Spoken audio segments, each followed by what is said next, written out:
And today, history changes. Right now, somewhere in the world, a decision is being made that will change someone's entire life forever. They don't know it yet, but in just moments, they'll be chosen, selected from millions of people to inherit something so powerful, so ancient, that governments have kept it secret for centuries. What if I told you that the most powerful families on Earth aren't the ones you see on the news? What if the real controllers of our world operate in the shadows, selecting their heirs through a ritual so old, nobody even remembers where it started? Here's what's about to shock you. Human beings have been part of an intergalactic society for longer than recorded history. Not aliens visiting us. We were already there. And some families, they've known this the entire time. They've been protecting an ancient weapon system that determines who gets to lead humanity. Today, we're exposing exactly how this works, why they chose humans, and what happens when someone discovers the truth they were never supposed to find.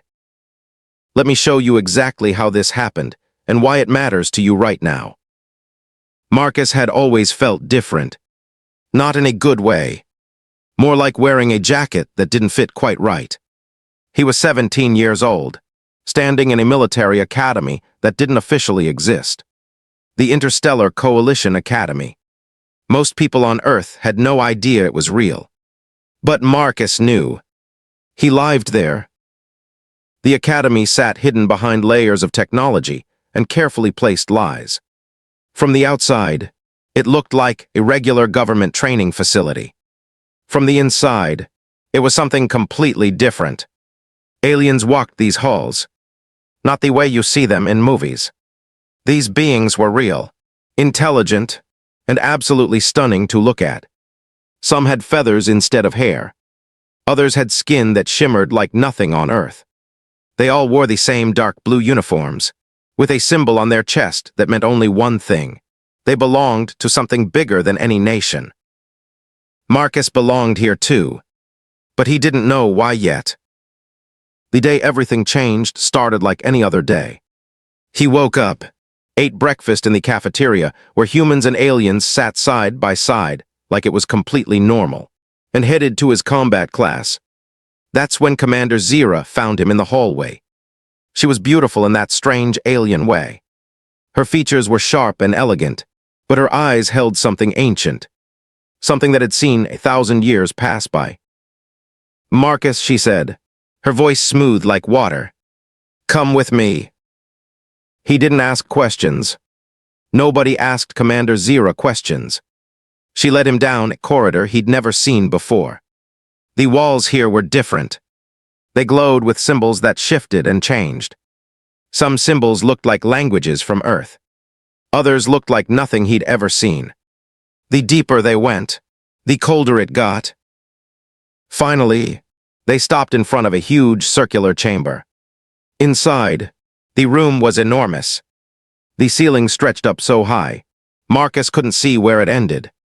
And in the center of the room, on a platform surrounded by glowing light, sat a sword. But this wasn't just any sword. This was ancient. The blade looked like it had been forged thousands of years ago. The handle was wrapped in leather that had survived centuries. And the moment Marcus looked at it, his entire body started to tingle. "This is a weapon from the pre-coalition era," Commander Zira explained. "Before humans joined the galactic government. Before we came to your planet. Before everything changed." Marcus couldn't move. He couldn't speak. All he could do was stare at that sword. "Every human cadet who comes to this academy sees 100 weapons," Zira continued. "Different swords, different designs, different ages. Most cadets don't feel anything. They walk past them like they're in a museum. But you, Marcus, your weapon was here today.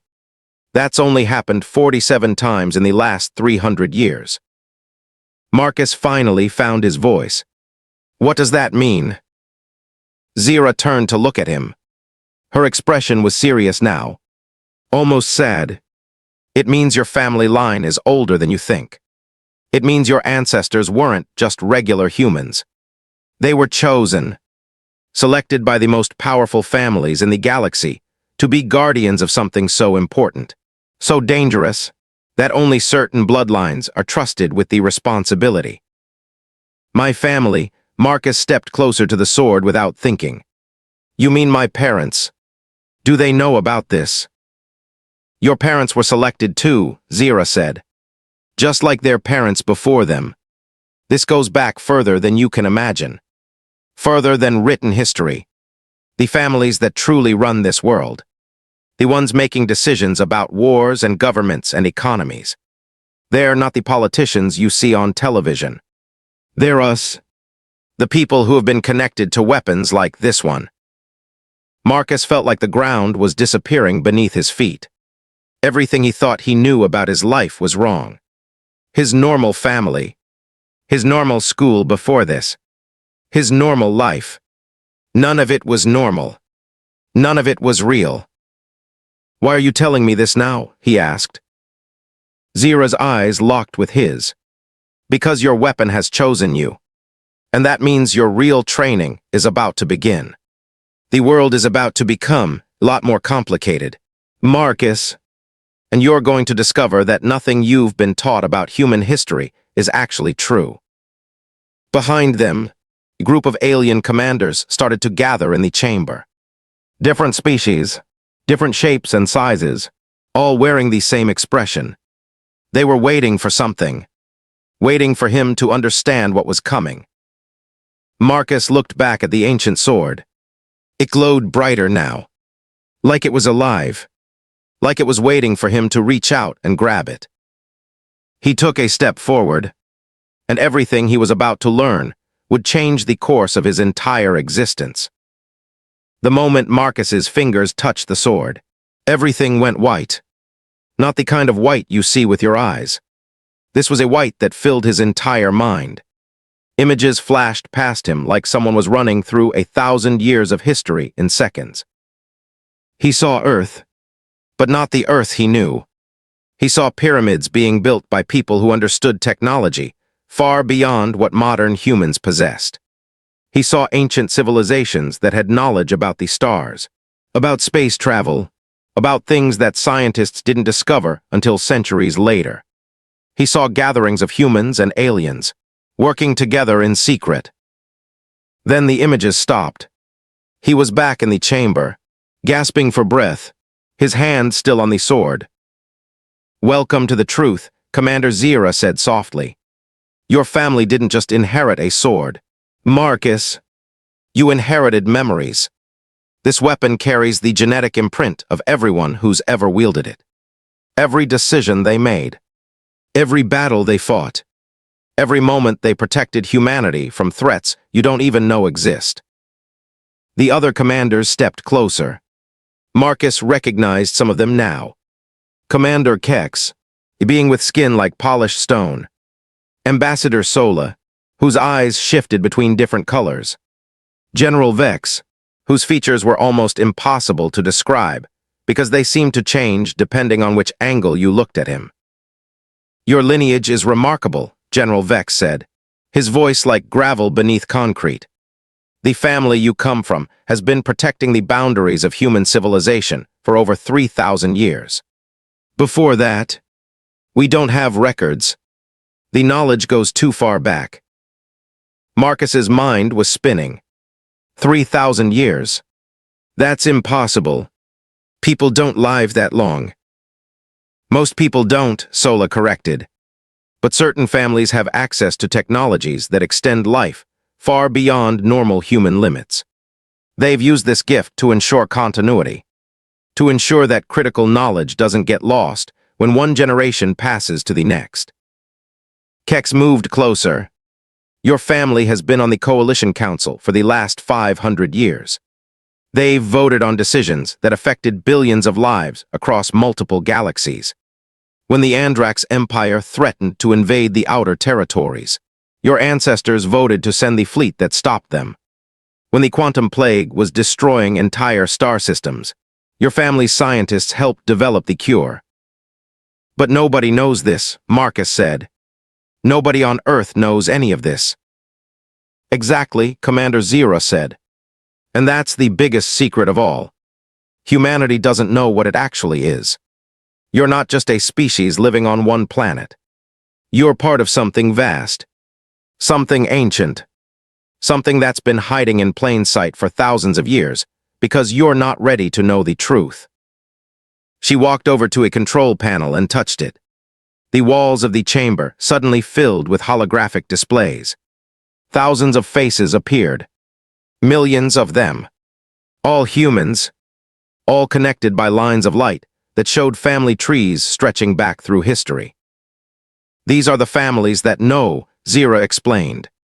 The bloodlines that have been selected to understand what's really happening on your world. They live everywhere. In governments, in corporations, in military organizations, in universities. They're not evil.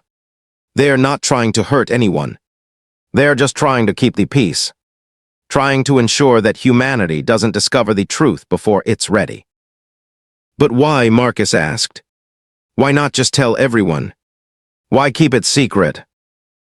General Vex answered. Because most people can't handle it. Throughout human history, every civilization that's discovered advanced technology before they were mentally prepared for it has destroyed itself. They've used the knowledge for war, for power, for domination. The families that know. They've learned from history. They understand that humanity needs to develop on its own timeline. That the secret must be kept until the moment when humans as a species are ready to join the greater galaxy. And when will that be? Marcus asked. Nobody answered. The silence in the chamber said everything. They didn't know. Nobody knew. It could be tomorrow. It could be 1,000 years from now. Your role, Sola said finally, is to help decide when that moment comes. The Council of Families meets in secret every decade. They discuss whether humanity is ready. Your vote, once you're fully trained, will matter. You'll be deciding the fate of 7 billion people. Marcus looked back at the sword in his hand. It suddenly felt incredibly heavy. Not physically, mentally. The weight of generations. The weight of secrets. The weight of knowing something that could change everything if it ever got out. I didn't ask for this, he said quietly. Nobody ever does, Commander Zira replied. But you were born into it. Your genes chose you. The sword chose you. And now the choice is yours. You can learn the truth and take your place among the families that rule. Or you can walk away. Forget everything. Go back to your normal life. She paused. Let the weight of that choice sink inches. But if you walk away, you'll never stop knowing. The memories the sword gave you. They don't fade. You'll spend the rest of your life knowing there's a secret. Knowing that you rejected your destiny. Knowing that you chose ignorance over power. Marcus gripped the sword tighter. He already knew what his answer was going to be. Over the next 3 days, Marcus learned more than he thought possible. Commander Zira became his guide through a world that existed parallel to everything he'd known his entire life. She showed him the archives, massive libraries hidden beneath the academy where centuries of human history had been rewritten and corrected. She showed him the records of his own family, generation after generation, stretching back to ancient Egypt. One ancestor had advised Cleopatra. Another had been a general in the Roman Empire. His great-great-grandfather had been a physicist who helped develop nuclear technology, but had convinced world leaders to use it responsibly, instead of for massive destruction. Every generation, his family had been there, influencing, protecting, guiding. But they'd also been prisoners, bound by duty, unable to live freely, unable to choose their own paths because they'd been chosen by something far larger than themselves. On the 4th day, Marcus was summoned to the main hall. The place was massive. 1,000 cadets stood in perfect lines, Humans and aliens mixed together, all wearing identical academy uniforms. At the far end of the hall stood a platform, and on that platform sat a table with 100 weapons. Swords, spears, staves, and things Marcus couldn't even identify. Each one glowed with a different color. Each one pulsed like it had a heartbeat. "Today is selection day," a voice boomed through the hall. It was ancient sounding, like something that had spoken these words countless times before. "Every cadet who stands here has been brought to the academy because they carry the genes of a chosen family. Today, you will discover if you are truly worthy of the responsibility." A figure appeared on the platform. Marcus couldn't tell if it was male or female. Its features seemed to shift and change. Its skin was silver, and its eyes held depths that looked infinite.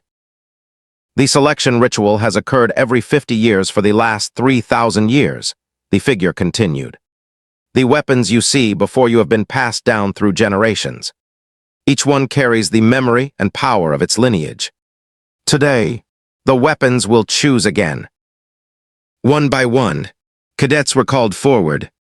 They would approach the table, touch the weapons, and usually nothing happened. They'd step back, and their faces showed a mixture of relief and disappointment. Relief that they weren't chosen. Disappointment that they weren't special enough. But sometimes, a weapon would glow brighter. Sometimes a cadet would gasp as if they'd been struck by lightning. Those were the ones being chosen. Those were the ones whose families would gain power and responsibility in the next generation. Finally, Marcus heard his name. He walked forward slowly, feeling the eyes of 1,000 people on him. He reached the platform, and the silver figure nodded. "Touch them," it said simply. Marcus reached out to the first weapon. Nothing. The second. Nothing. He moved through dozens of them, his confidence decreasing with each one. Maybe he wasn't special after all. Maybe he was just a regular kid who'd been given false hope. Then he came to the last weapon. It was the sword. The same sword from the chamber. The one that had shown him the visions. The moment his fingers made contact, the entire hall went silent. The sword exploded with light. Not white this time. Gold. Pure, brilliant gold that filled every corner of the massive space. Marcus felt the weight of 3,000 years settle on his shoulders. He saw his ancestors standing behind him. Not as ghosts, but as real as anything. Thousands of them, reaching through time to acknowledge him. To confirm that he was one of them. That the bloodline would continue. When the light faded, every cadet in the hall was staring at him. Some looked shocked. Some looked angry. Some looked terrified. "The choice is made," the silver figure announced. "Marcus of the Terran line is confirmed. The family that has guided humanity for 3,000 years will continue into the next generation." As Marcus stepped down from the platform, holding the glowing sword, he realized something crucial. This wasn't just about him anymore. Every decision he would make from this moment forward would affect billions of lives. Every vote he cast on the council would determine the fate of civilizations. Every secret he kept would be a burden he'd carry until the day he died. Commander Zira appeared beside him as he left the hall. "Welcome to your real life, Marcus." Everything before this moment was just the beginning. The next 3 months of training nearly broke Marcus. Not physically. Physically, he was stronger than ever.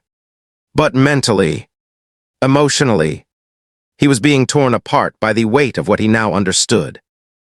He learned about the other families.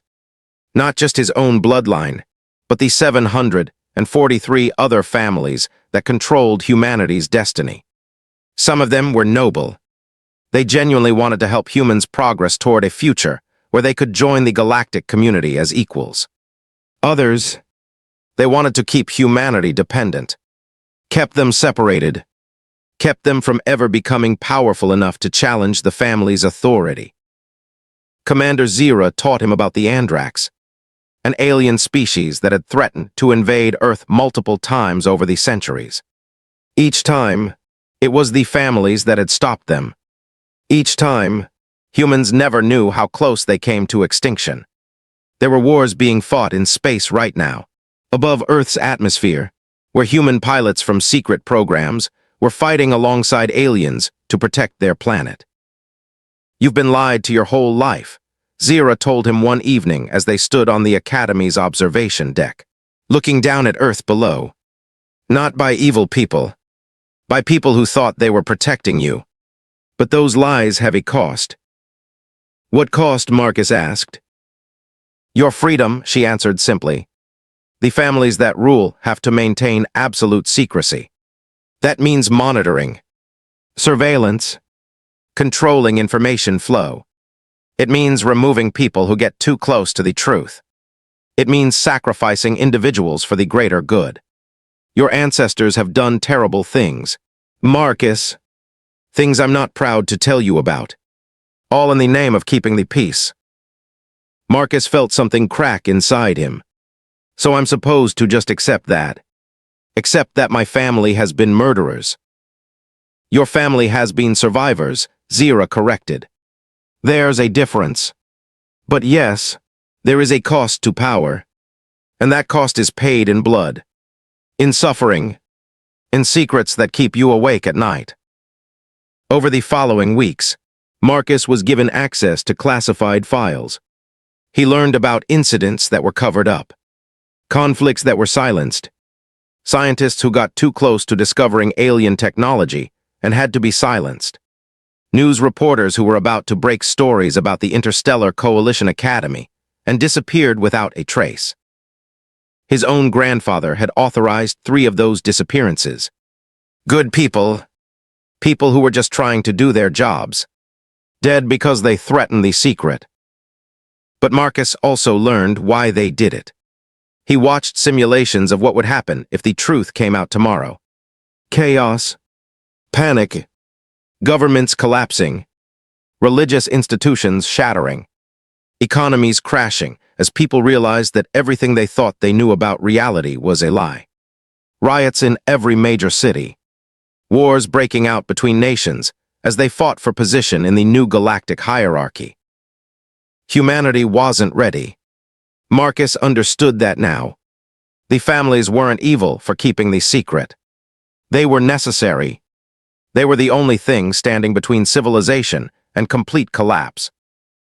By the end of his training, Marcus was someone different. Harder, more cynical. He understood that power always came with a cost. That leadership meant making impossible choices. That sometimes you had to sacrifice the few to save the many. On his final day at the academy, they took him to the council chamber, a circular room with seats arranged in a spiral pattern. 743 seats, one for each family. Most of them were empty today. But the leaders were here.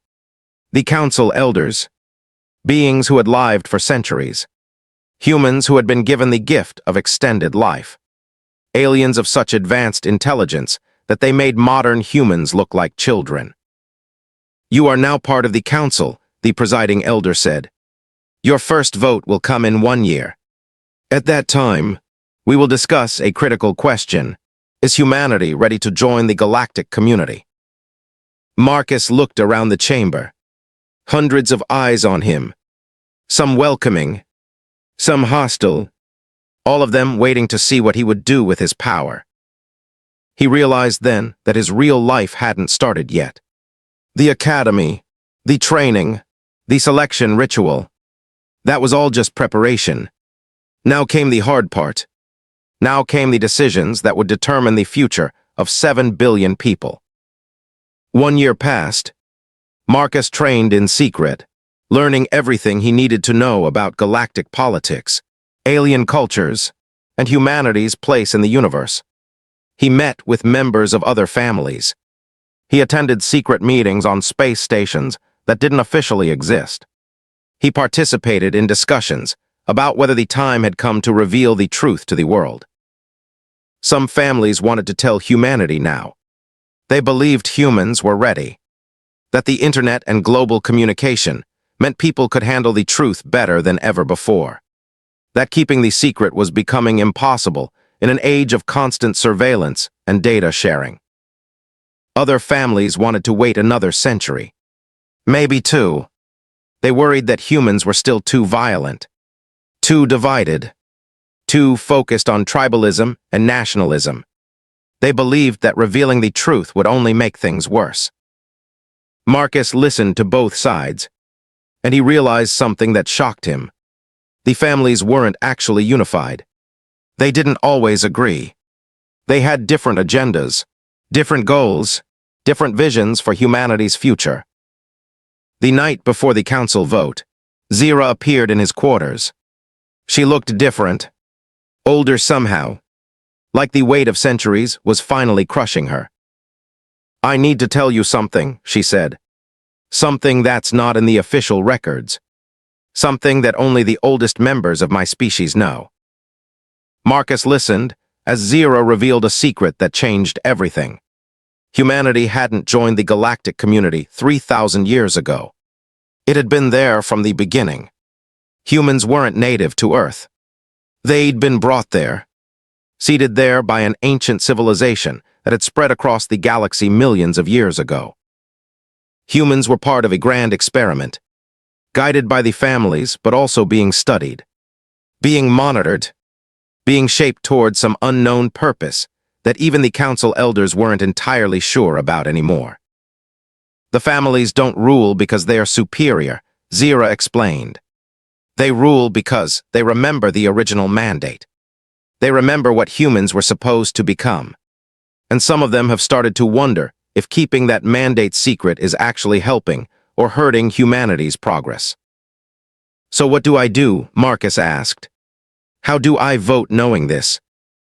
"You do what your conscience tells you," Zira said. "That's what separates you from the families that have ruled through fear and control. Your generation gets to choose a different path, if you want it." The next morning, Marcus walked into the council chamber. 743 seats, most of them filled now with representatives of the great families. The question was asked, is humanity ready to join the galactic community? Do we reveal the truth? When it came time for Marcus to vote, he stood up. All eyes turned toward him, the youngest council member ever to vote on something this critical. "I vote yes," he said, his voice steady. "Humanity is ready. Not because everyone will understand. Not because there won't be chaos and confusion. But because the truth belongs to people. We've spent 3,000 years being lied to for our own protection. That was necessary once.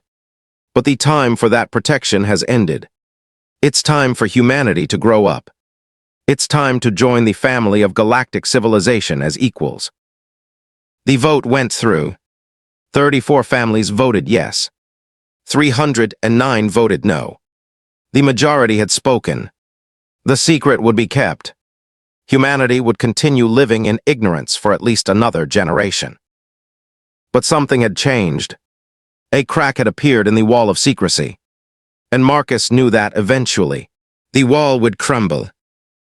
As he left the council chamber, Marcus realized the deepest truth of all. The families that ruled humanity weren't villains. They weren't heroes either. They were just people trying to manage something too big for anyone to truly control. Just like politicians and leaders everywhere, they were doing their best and failing regularly. The real power, Marcus understood, would come when humanity discovered the truth on its own. When they found the evidence. When they connected the dots. And that day was coming. Sooner than anyone expected. He walked out into the starlight, holding the ancient sword, knowing that his real responsibility was just beginning. Not to keep the secret, but to prepare humanity for when that secret was finally revealed. To build a world where people could handle the truth. To guide his species toward a future where they could stand as equals among the stars. The weapon at his side glowed softly in the darkness. A reminder of where he came from. A symbol of where humanity was going. and a warning that the greatest challenges were still ahead. What Marcus didn't know was that his vote had already been predicted. The council elders expected him to vote for revelation. That's exactly why they'd chosen him for selection. They wanted a new generation of leaders who would push for change, who would challenge the old ways, who would believe that humanity could be trusted with the truth. The families that wanted to keep the secret knew this too, and they were already working on their own plans. Plans that involved shutting down people like Marcus before he became too dangerous. Plans to ensure that the family's power would continue, no matter what the council decided. The real game had only just begun, and Marcus had moved from being a piece on the board to being a player. A player with enemies he didn't even know about yet. But that's a story for another time, because the truth about what comes next would shock you even more than everything you've already learned. The families that rule our world aren't your enemy. They're not your savior either. They're just people, complicated, flawed, trying to do the best they can with impossible choices. And maybe that's the biggest revelation of all. That power isn't something mysterious or divine. It's just responsibility, and everyone who holds it is just trying to survive. Here's what you need to take away from this story. First, the most powerful people on Earth might not be who you think they are. Second, secrets have power, but only until they're revealed. And third, humanity's greatest moment might be when we finally discover the truth about ourselves. This story is fiction, but it explores real questions about power, knowledge, and responsibility that matter today. Who decides what information the public gets? Who decides what people are ready to know? And what happens when those decisions are made by a small group in secret? I want to know what you think. If you discovered a secret that could change the world, would you tell people? Or would you keep it hidden to protect them? Comment down below and let me know your answer.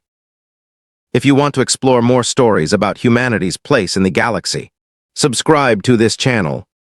We release new HFY Sci-Fi stories every week. Stories about what humans can achieve when we're pushed to our limits. Stories about ordinary people discovering extraordinary truths.